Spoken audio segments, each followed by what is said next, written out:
Okay, bagong road bike na naman sa market ng Pilipinas. So, dumating na ang pagbabalik ng Make. Dati basa ko dito, Wake eh. Pero Make pala siya. Ito yung Make RS200. So, aalamin natin kung sulit ba yung pyesa nito doon sa presyo niya. Panginihintay natin, i-check na natin tong Make RS200, ang bagong road bike sa market ng Pilipinas. Like, comment, share, and subscribe. Let's go! Ito na yung ating bike check dito sa latest na Aero road bike na nilabas ng Make. Ito yung Make RS200. So tignan natin kung sulit ba yung presyo nito doon sa pyesa niya. So yung frame nito ay alloy 6061 na rin, and makinis na oh. Improving si Make ngayon ha. Ayan oh, makinis na yung kanyang frame. And tignan niyo yung kulay niya, black, and the color parang ano dito yo, kumikintab yung kanyang Make. And dito glossy yung Make, pero dito ay hindi. Sa taas wala siya masyadong design. Ito lang talaga yung sa kanyang seat tube, and itong Make, yun lang talaga yung kanyang decals. Saka ito yung model niya, RS200. So yung binabudget natin, ito ay size 48 cm.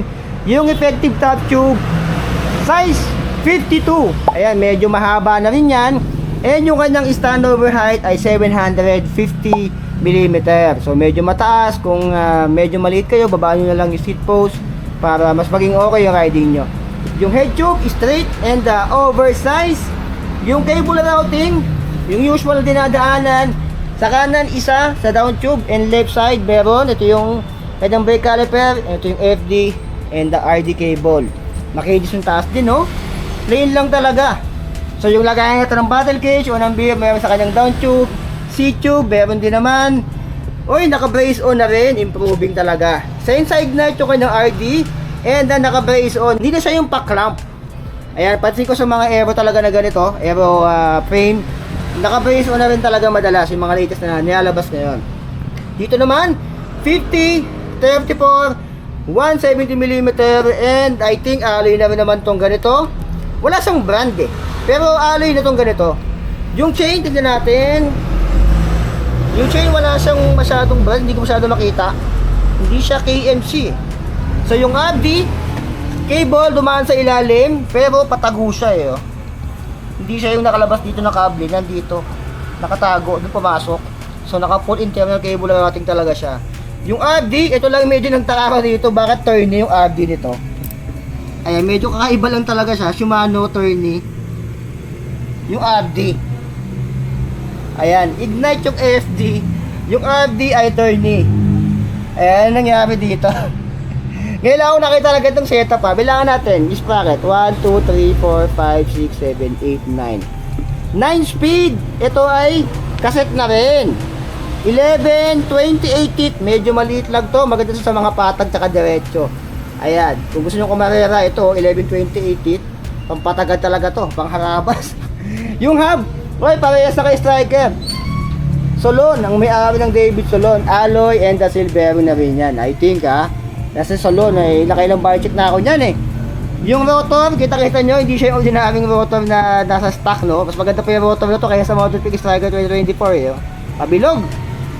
Spokes, bilangan natin 4, 8, 12, 16, 20, 24, 28 yung spokes, double wall alloy rim, and RS puro champion yung ginamit. Double wall alloy, MIM RS 4 champion. Yung gulong Chaoyang, oy, ito Chaoyang, quality na rin yan, Chaoyang 700 by 23C. Ito yung 23C sa likod. Ayan o. Pwede pa bang laki yan? Pwede pa siguro mga 25C, 20C kaya pa yan. Sa ganyan. Pero naka 23C siya. Mga 25C siguro pinaka-safe. Sa likod naman naka disc brake. Kaya kita nyo yung disc brake dito. 160mm rotors. Naka flat mount. Single piston mechanical. Yung kanyang dito. Naka quick release din pala to. Ayan. Sa likod mababa din pala yung kanyang seat stay dito. Parang kay Striker. Para siguro inspired pala to kay Mountain Peak Striker. Ayan, inspired siya kasi pag ganito mababa din yung kanyang seat stay dito. Inspired nga siguro kay Striker to. Pero, yung adjustan nito ay nandito na. Ayan, kay striker kasi nandito pa.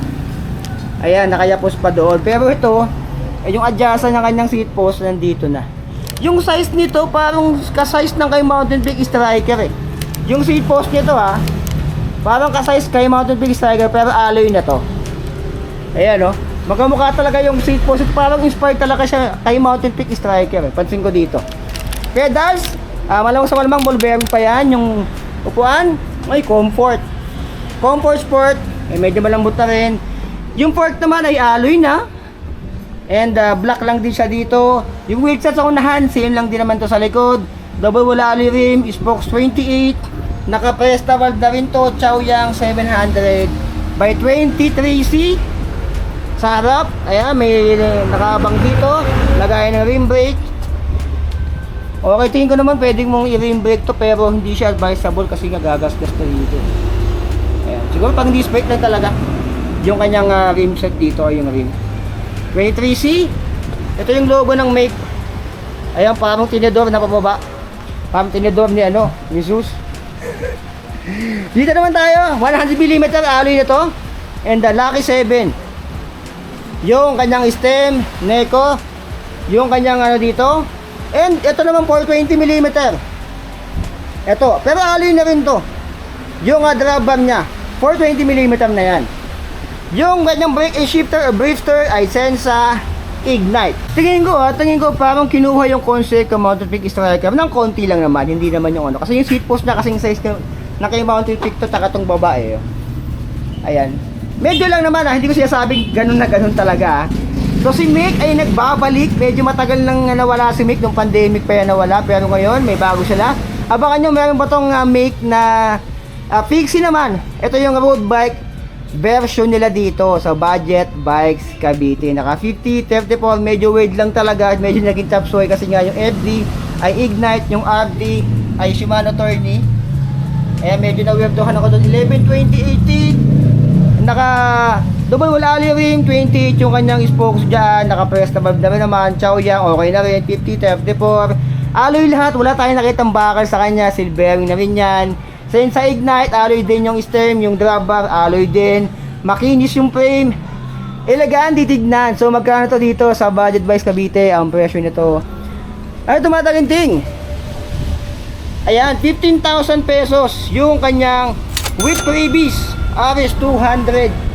Ayan, yung SRP niya 15K. Pero pag pinikap nyo dito, 14,500 pesos. Pero tingin ko wala na yung freebies na kasama na 6. Ayan. So, kung gusto niyo may freebies, kasama na helmet dyan, 15K.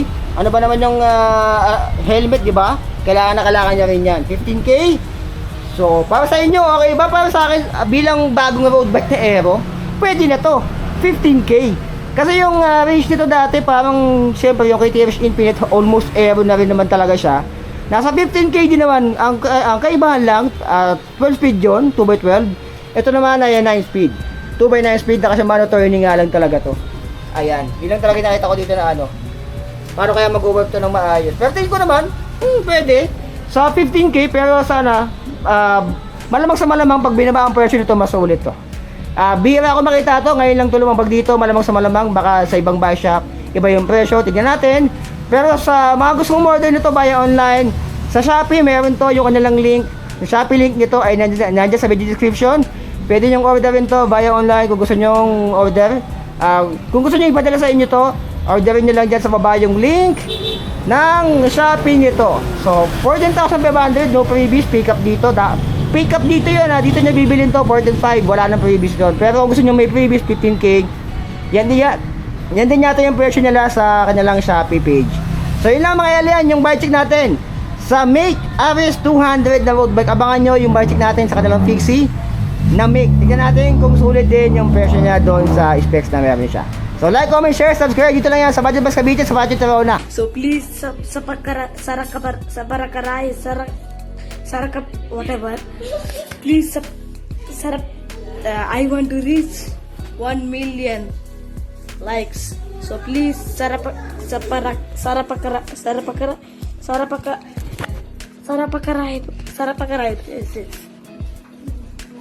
Okay, thank you.